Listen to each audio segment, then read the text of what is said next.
Media में देखिए आप, हर व्यक्ति एक टीचर है, हर व्यक्ति टीचर है, टीचर कोई भी हो भी सकता है, लेकिन वास्तविक रूप से जो शिक्षक होते हैं उनकी संख्या, उनकी मात्रा, उनकी भावना, उनकी तीव्रता, जितनी भी चीजें हो सकती हैं वो डिक्लाइन कर रही है। और कुल मिलाकर हिंदुस्तान में शिक्षकों का इस समय बेहद अभाव है, वास्तव में बेहद अभाव है। और पूरे देश में देखा जाए, पूरे देश में, पूरे हिंदुस्तान में अगर गिने तो गिने चुने 10, 20, 50 से ज्यादा शिक्षक आपको नहीं मिलेंगे। अभी कुछ शिक्षकों को सम्मानित भी किया गया है ना? तो शिक्षक अब गिने चुने ही मिल रहे हैं। कारण क्या है कि जो शिक्षण की भावना हो सकती है, जो पढ़ाने की भावना हो सकती है, देखो अब ये सब मुझे पता तो था नहीं, वरना मैं फैक्चुअली और करेक्ट होके आता। आपको एक चीज मैं बता रहा हूँ और बताता ही रहता हूँ, मेरा तो काम वही है। शिक्षक, कोच, अब बैठ जाओ तुम लोग फिर, है ना, 2 मिनट बैठ जाओ फिर। देखो कई सारे शब्द होते हैं जिसमें एक शिक्षक का होता है, टीचर का होता है, एक होता है कोच का, एक होता है इंस्ट्रक्टर का, एक होता है ट्रेनर का, एक होता है मेंटोर का। शिक्षक, इंस्ट्रक्टर, कोच, ट्रेनर, मेंटोर, न जाने कई सारे शब्द हैं। इन सब शब्दों का अलग एक भावना एक अलग होती है, इनकी शुद्धता अलग अलग लेवल पे होती है। जैसे कोच आपने अक्सर देखे होंगे, लाइफ कोच, क्रिकेट कोच। ये कोच क्या करता है कि कोच आप जहाँ पर गलती करते हैं वहां पर उतर जाता है और उतर के आपको समझाता है कि आपको ये नहीं करना चाहिए, आप ऐसे करके प्रैक्टिस करिए। ये कोच करता है, आपकी गलतियों को ठीक कर देता है। ट्रेनर, अगर आप में कहीं दिक्कत हो रही है किसी तकनीक की वजह से, जैसे मान लेते हैं कि आप जिम कर रहे हैं और आप मेहनत भी पूरी कर रहे हैं, लेकिन उस मेहनत का पूरा फल कैसे मिलेगा, टेक्निकल जो एरर होता है उसको दूर करने का काम करता है, उसे ट्रेनर कहते हैं। शिक्षक का सामान्य अर्थ होता है कि आए और अपना सिलेबस, अपना बिंदु, अपना पक्ष रखे, कोर्स पूरा करवाए और चला जाए। शिक्षक का ये मतलब होता है।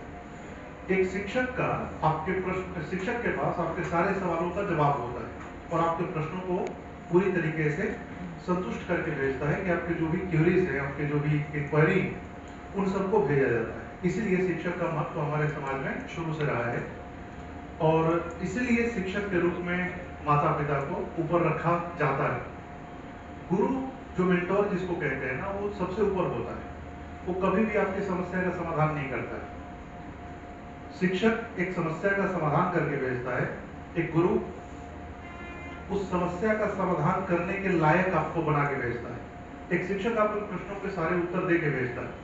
गुरु आपके प्रश्नों को के ऊपर एक प्रति प्रश्न पूछता है, क्रॉस क्वेश्चन करता है और फिर उस क्रॉस क्वेश्चन के उत्तर को ढूंढने में आपकी थोड़ी मदद कर सकता है।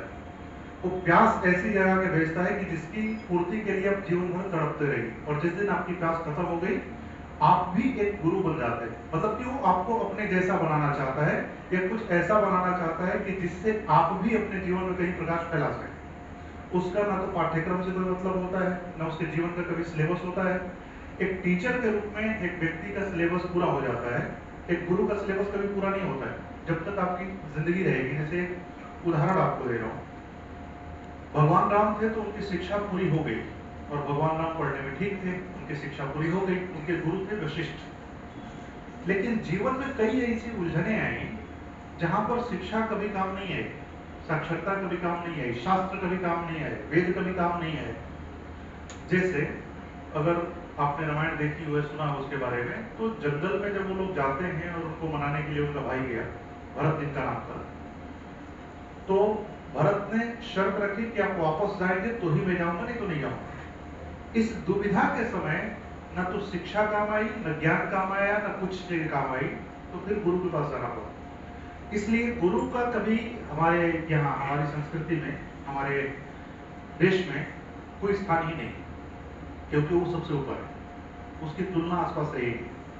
हमारे देश में शिक्षकों की कमी है, गुरु तो बहुत दूर की बात है। गुरु आपको जिस दिन मिल जाए आपका जीवन बदल जाएगा, और कैसे बदल जाएगा आपको पता नहीं चलेगा।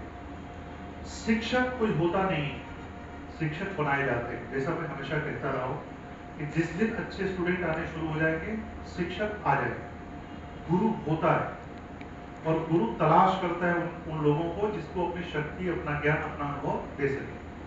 और उनके अंदर कोई क्षमता विकसित नहीं करे, उनको अपनी क्षमताओं के बोध से कि आपके अंदर इतनी क्षमता है कि आप खुद कर सकते हैं, आपको स्वनिर्भर बनाने का काम करता है। यही शिक्षक गुरु के बीच में अंतर होता है। दुख की बात यह है कि आचार्य चाणक्य, सांदीपनि, वशिष्ठ, विश्वामित्र के देशों में अब कोई भी माता पिता, कोई भी गार्जियन अपने बच्चों को शिक्षक नहीं बनाना चाहते, कोई टीचर नहीं बनाना चाहता।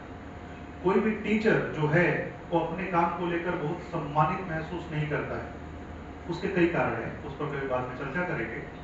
सम्मानित महसूस नहीं करता है, और जब तक मैं अपने प्रोफेशन को लेकर बहुत सम्मानित और व्यवस्थित महसूस नहीं करूंगा, आपके अंदर सम्मान की भावना मैं कभी डाल ही नहीं सकता। इसलिए पहली बात तो यह है कि मुझे अपने काम से लगाव हो। दूसरा, अपने काम में पवित्रता का वही भाव हो जो एक मंदिर जाते समय किसी व्यक्ति के मन में हो सकता है, अपेक्षाएं की जा सकती है। आप मंदिर जा रहे हैं, आप मस्जिद जा रहे हैं और मन में बहुत सारे पाप लेके जा रहे हैं, तो उससे कुछ हासिल नहीं होता है। इसी तरीके से जब मैं पढ़ाने आ रहा हूँ और मन में बहुत सारी दुविधाएं, बहुत सारे पाप, बहुत सारी विकृतियां लेके आ रहा हूँ, तो मैं अपना काम नहीं कर पाऊंगा कभी। एज ए शिक्षक, एज ए टीचर की मैं बात करूँ तो कोई क्यों बनाना नहीं चाह रहा है, इसका मतलब यही हुआ कि जो गरिमा हो सकती है शिक्षकों क्यों कम हुई। और गरिमा कम करने में दोनों की भूमिका है, शिक्षक की भी भूमिका रही है और विद्यार्थियों की भी रही है। गरिमा कम करने के पीछे इनसिक्योरिटी का बहुत ज्यादा है। इनसिक्योरिटी का मतलब कि मैं चाहता हूँ, एज ए शिक्षक मैं चाहता हूँ कि तुम मेरे स्टूडेंट ही नहीं, मेरे फॉलोअर बनो। मैं कोई सेलिब्रिटी तो नहीं हूँ। जब शिक्षक जिस दिन सेलिब्रिटी बन जाता है, जिस दिन शिक्षक एक सेलिब्रिटी बन जाता है, उस दिन उसका और शिक्षा का कोई नाता नहीं रह जाता। जिस दिन विद्यार्थी उसको सेलिब्रिटी के रूप में देखने लग जाते हैं, उस टीचर का और विद्यार्थी की का जो विकास है, विकास की यात्रा है, वो रुक जाती है, अवरुद्ध होने लगती है। सम्मान और सेलिब्रिटी के बीच में बहुत बारीक गैप होता है, बहुत ज्यादा गैप नहीं होता है कि आप कब किसको सम्मान दे रहे हैं और कब किसको सेलिब्रिटी बना रहे हैं, उसके बीच में बहुत बारीक गैप होता है। और मैं इस मंच से आप लोगों से यही कहना चाहूंगा कि मेरा जो अनुभव रहा है, मेरा शिक्षकों के प्रति जो एक अनुभव है, मैं आपको बताऊं कि मैं जब 4th क्लास में था तो मुझे एक टीचर पढ़ाया करते थे, श्री कमलाकांत राय जी। और राय जी की छवि उस स्कूल में वही थी जो किसी भी स्कूल में एक टीचर की होती है कि वो अगर टीचर आ गया तो सबको कमरे के अंदर ही रहना है। एकदम अनुशासन पसंद व्यक्ति थे। 4th क्लास के बाद, और मैं 4th क्लास में जब पढ़ता था तो अपने स्कूल में, अपनी क्लास में 4th क्लास में मैथमेटिक्स पढ़ाया करता था। 4th क्लास के बच्चों को 4th क्लास में होकर मैथमेटिक्स पढ़ाता और मैथ के टीचर। 5वीं, 6वीं, 7वीं, 8वीं मिडिल क्लास में हमारे साथ हो रहे, और 5वीं, 6वीं, 7वीं, 8वीं क्लास में मैथ्स, इंग्लिश ग्रामर और हिंदी, 3 चीजें मैं ही पढ़ाया करता था। सरकारी स्कूल के टीचर क्यों पढ़ाए तो मुझे उलझा देते, थोड़ी थोड़ी तारीफ तो तारीफ करके कर देते। लेकिन मेरी भावना उन टीचरों के प्रति, आज तक मुझे जो शानदार टीचर मिले, एक थे मिस्टर मुनीन्द्र राय, जो मैथमेटिक्स के जबरदस्त विद्वान थे। उसे विद्वान मैंने देखा नहीं, मैथ्स के और फिजिक्स के। स्कूल नहीं आते थे, क्लास नहीं आते थे, पीरियड नहीं लेते थे, बहुत कम लेते थे, लेकिन जो लेते थे उसमें फिर कमाल कर देते थे। ऐसे ही कमलाकांत राय जी। फिर जब मैं 7वीं, 8वीं क्लास में गया तो रिटायर हो गए। 60 साल की उम्र में लगभग रिटायर हो जाते हैं। उसके 18-19 साल बाद 78 साल की उम्र में फिर मैं आ गया, फरीदाबाद रहने लगा, यही हरियाणा में एक शहर है, तो रहने लगा। 78 साल की उम्र में अचानक से उनका एक दिन फोन आया, कहाँ हूँ? मैंने कहा कि मैं दिल्ली में हूँ। उस समय दिल्ली में मैं रहने की तैयारी करता था। तो उन्होंने कहा कि मिलने का मन करता है। मैंने कहा ठीक है, मैं आता हूँ घर तो आपसे जरूर मिलूंगा। अगले महीने में गया, लेकिन नहीं, मैं नई दिल्ली स्टेशन पर मैं गया और मैंने कहा मुझे आधा घंटा लगेगा, आधे घंटे रह लीजिए। और जर्जर स्थिति थी, मतलब कि शारीरिक जो क्षमता थी वो कमजोरी हो गई थी। 78-80 साल की उम्र में आप समझ सकते हैं इंसान को कैसा हो जाएगा। पहली नजर में तो पहचान में नहीं है, लेकिन क्योंकि हमारे टीचर है, क्यों नहीं पहचानेंगे। उन्होंने मुझे पहचान लिया दूसरे, जबकि देखे हुए लगभग 20 साल हो गया, फिर भी पहचान लिया। बोले कि अब मुझे शाम की ट्रेन से वापस जाना है। मैंने कहा आए कब थे आप? बोले कि आज ही आया। मैंने कहा तो क्यों आए थे? कि जाना भी है। बोले बस तुमसे मिलने का मन कर गया था, इसलिए 1000 किलोमीटर दूर से मैं आया। और उससे बड़ा गोल्ड मेडल मुझे कोई अगर दे भी दे, कोई बहुत बड़ी अचीवमेंट भी दे दे, तो कुछ है नहीं। उस दिन लगा कि एज ए विद्यार्थी मैंने बहुत कुछ कमाया है। फिर मैंने कहा कि ऐसा तो नहीं होगा, फिर उसके बाद घर ले आया उनको, 2-3 दिन रहे और फिर ऐसा कुछ बना कि मुझे उनको छोड़ने जाना पड़ा, घर जाना पड़ा, तो घर उनके साथ। उस पूरी यात्रा वृतांत में जो बातें थी वो बातें यही थी कि पूरे जीवन की उनकी कमाई उनके विद्यार्थी थे और उनमें से 20 साल बाद एक विद्यार्थी का नाम याद रखना, पता याद रखना, उससे मिलने के लिए 1000 किलोमीटर की दूरी तक आना, हो सकता है कि उनके लिए साधारण बात रही हो, मेरे लिए बहुत असाधारण बात। तो मेरे लिए तो शिक्षकों का सम्मान हमेशा से हो ही रहा है, चाहे वो मेरी क्लास में आए हों, नहीं आए हों, पढ़ाते हों, नहीं पढ़ाते हों। ये जो पोजीशन है, इस पोजीशन पर कोई भी खड़ा हो जाए तो बिना जज किए हमें उसका सम्मान करना चाहिए। मैंने तो ये सीखा है अपने जीवन में। फिर जब पढ़ाना मैंने शुरू किया तो मैंने इन्हीं मूल्यों के आधार पर अपना काम शुरू किया, बिना किसी डर के, बिना किसी लालच के। डर और लालच का मतलब दो है। डर ये है कि मैं कुछ मुश्किल पैसा ना पढ़ा दूं जिससे बच्चे नाराज हो जाए। डर ये है कि कुछ ऐसा ना हो जाए जो इंस्टीट्यूशन के खिलाफ चला जाए, उनकी कमर्शियल कमाई में डेट लगा दे। क्योंकि मुझे अपने कर्म के साथ साथ ऊपर वाले पर, मैं भगवान में विश्वास रखने वाला इंसान हूं, तो मुझे उस पर भरोसा है कि जो करेगा ठीक ही करेगा, जितना करेगा ठीक ही करेगा। डर सिर्फ इस बात से लगता है कि मेरे किसी निर्णय से किसी को क्षति ना पहुंचे, बस डर इतना सा रहता है कि हमारी किसी डिसीजन से, मेरी किसी बात से किसी को नुकसान ना हो जाए। फिर भी काफी सावधान रहते हुए भी एक आध गलतियां हो जाती है, कभी भी गलतियां हो जाती है, लेकिन वो गलतियों से मैं कोशिश करता हूँ किसी को व्यक्तिगत रूप से क्षति ना पहुंचे। यहाँ दिल्ली में पढ़ाते हुए लगभग 9 साल करीब होने वाले हैं। जो मुझे सम्मान मिला, सम्मान मैं कैसे आंकता हूँ? सम्मान में इस आधार पर कभी आंका है नहीं कि मेरे पढ़ाए हुए कितने विद्यार्थी सफल हो। और आप भरोसा करेंगे नहीं करेंगे वो अलग चीज है, लेकिन किसी भी सफल कैंडिडेट का नंबर मेरे मोबाइल में शायद सेव नहीं मिलेगा। उनके मैसेजेस हैं, सब कुछ है, सेव नहीं। और ये मैं जानबूझकर करता हूँ। जो सफल नहीं हो पाए किसी कारण से और 4-5 साल 7 साल हो गया तैयारी को, उनके लगभग नंबर, मतलब कि देखो जैसे 300 लोग आप लोग बैठे हुए हैं तो आप में से मुश्किल से 5-10 ही संपर्क में रह जाएगा। ये सच्चाई है। उससे ज्यादा नहीं लड़ पाएंगे क्योंकि कई बार परिस्थितियां ऐसी आती हैं, आप चाह कर भी हेजिटेशन के आवरण में या किसी तरह से आप चाहते भी हैं कांटेक्ट करना, नहीं कर पाते। मैं चाहता भी हूँ संपर्क में रहना, मेरे लिए संभव नहीं होगा। ये भी एक सत्य है। तो जो असफल स्टूडेंट है, वो जो सम्मान की मैं बात कर रहा हूँ, तो महसूस करता हूँ कि जब उनके गार्जियन, कम से कम 10-12 लोगों ने ऐसा कहा मुझसे कि आपके बारे में घर पे ये जितनी बातें करता है, करती है, और उसमें बातें करते करते जितना इन्वॉल्व हो जाता है उतना तो हम लोगों ने कभी इसको इन्वॉल्व देखा ही नहीं। मैंने कहा ऐसा कुछ नहीं है, तो चलता रहता है।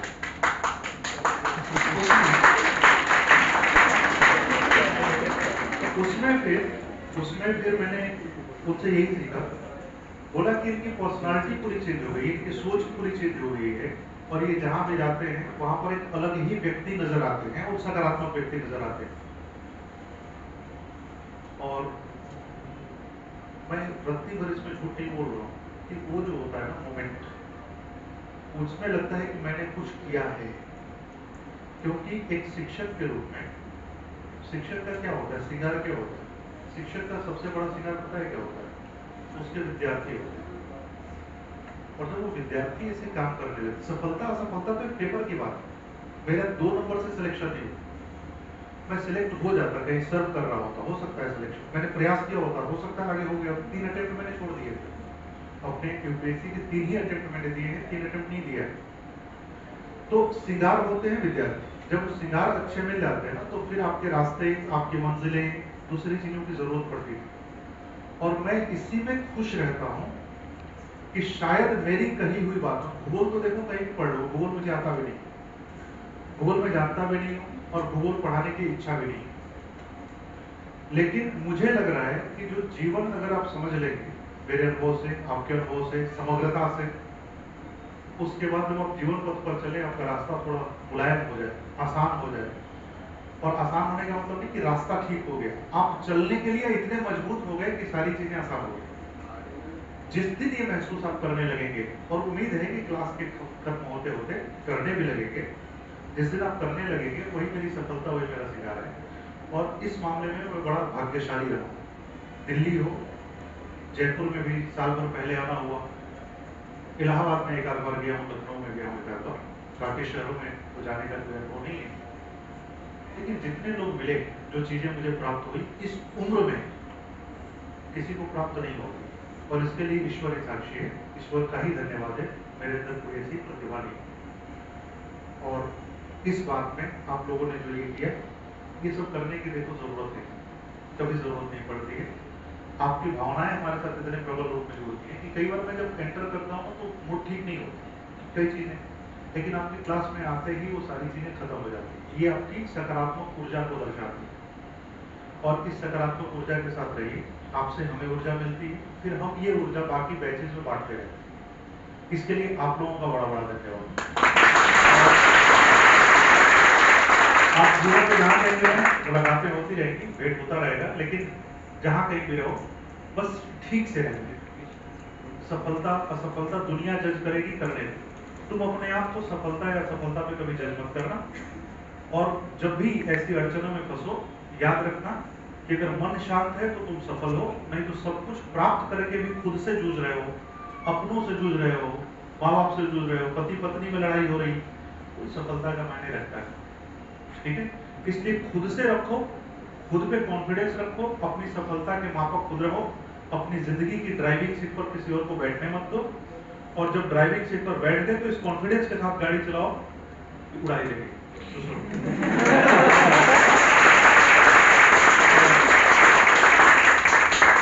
और तो मैं क्या कहूँ, और तो बाकी क्लास में बातें होती रहती हैं, तो कोई नई बात है नहीं हमारे पास कहने के लिए। आप लोगों का बहुत बहुत शुक्रिया, बहुत बहुत